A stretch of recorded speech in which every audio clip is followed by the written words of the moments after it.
আমার গাছের মূলো না, আমার পাশের বাড়ি আমার কাকা শ্বশুরের গাছ বাগানে এরকম বড় বড় সাইজের মূলো হয়েছে। মূলো দিয়ে আমি আজকে একটা নতুন রেসিপি বানাবো, প্রথম থেকে দেখবেন। ওটার ওজন আছে 1 কেজি 350, প্রায় 1.5 কেজির কাছাকাছি।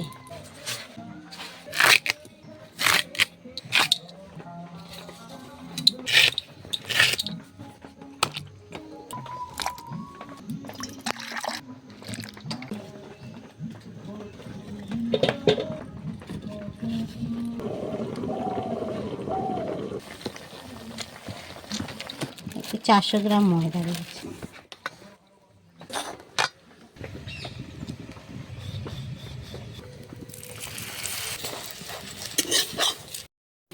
সকাল সকাল বানিয়ে ফেললাম মূলোর পরোটা আর বেগুন ভাজা।